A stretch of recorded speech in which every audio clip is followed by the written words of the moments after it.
Now, you talked about power of example and balance, and Sanctuary Arts really wanted you to be the first in this series of interviews because your work and your life really embody these principles of transformation and being a power of example, healing the heart through compassion, and being non-judgmental. So in light of trying to live your life that way, how do you come to a place of balance in the world that's so violent, that in so many ways, I mean, people are killing every day, so many others without regard. How do you find balance with that? I think, yeah, living in a world where, in many ways, all of us are bombarded with images of destruction, of violence and disease and inequity, where we see very clearly, we all are aware of this, that our precious earth is being stressed, that we may not have a world to leave to our children or grandchildren, and that economically and in many other ways we're all extremely challenged. And so for me, living in this kind of an environment is, like, I think for all of us, it's challenging. And for me, the best way to somehow meet this challenge and to allow my life in some way to be an example of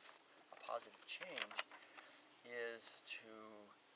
understand the universal principles of that are at the core of all the world religions, of kindness and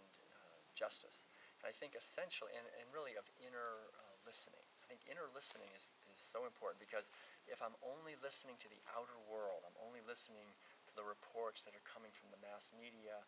and from friends and neighbors and all this, then I'm just acting in my life based on that. And in many ways, if I'm not being guided by an inner knowing,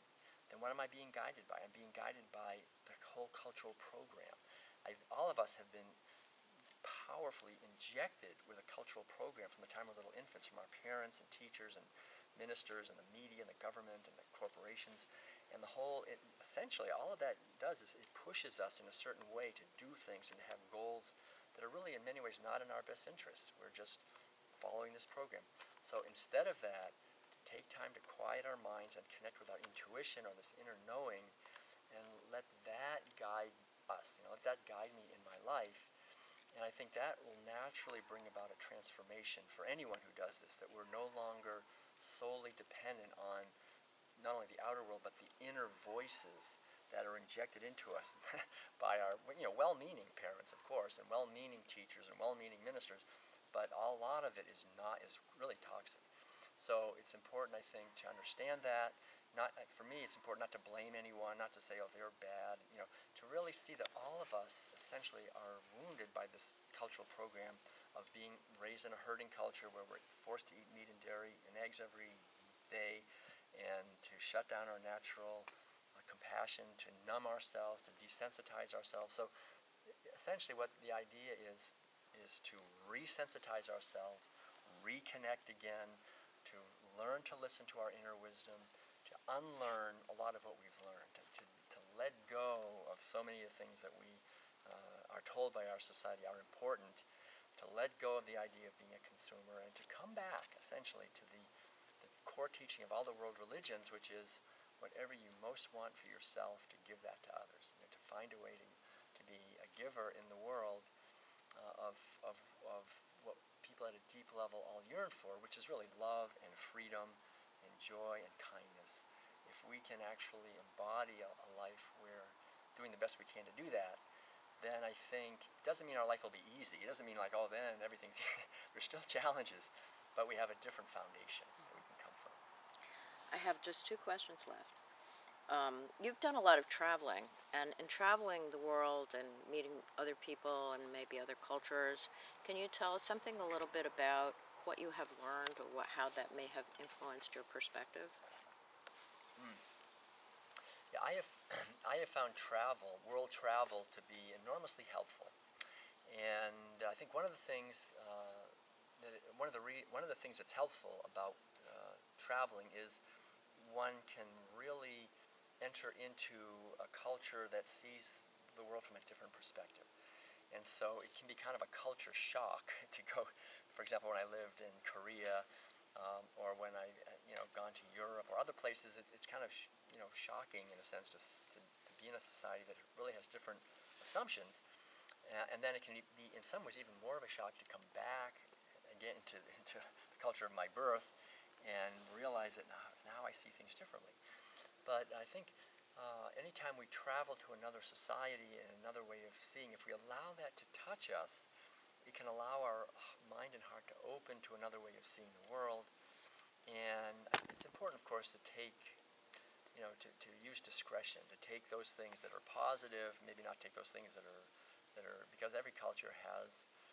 aspects that I think are noble and uplifting and benevolent and helpful, and also that are devastating and harmful, and including our own society. So to learn to really take in and let go, take in and honor the dimensions of a culture that are helpful, and let go of the things that aren't. Can you think of a specific something that happened to you when you were abroad? If you can't, that's fine too, but I was just wondering if you could think of a specific example of something that happened to you when you were abroad somewhere that shocked you or made you think of something differently than you had before, really surprised you. Yeah, for example, when I was a monk in Korea, I was aware gradually, it came, but it was very visceral, of being in a society where people are not individuals. I mean, really the identity, the feeling in the monastery, and I felt like it was true even in the larger culture, people's identity really comes from their family, their village, and the group that they're with. And to fit into that group, to be part of the group, was enormously significant and important. And when I came back to this culture, there was such a visceral feeling of being among just a bunch of individuals, people that are just disconnected from each other. But we didn't realize, I was raised in that society, I didn't realize how, you're on your own, kid, this is it, it's your life, there wasn't that feeling there. It was like you're embedded within a web of relations your entire life, and you will never escape that. So there's a sense of sort of freedom of being an individual here, very palatable, but there's also the contraction of, oh God, I've got to compete now, and so this is something, I don't want to reduce it because it's quite complex, and in some ways I found that the irony was that in many ways the people in the Zen monks in Korea, in spite of being so much a part of a group, they were more vivid as individuals in many ways than the people that I felt in the United States, where we're all individuals, but we lose that vividness. We're more, sort of, everybody's like everybody else in a certain kind of ironic way. But I think it's really, helpful to just get these kind of experiences in a visceral way,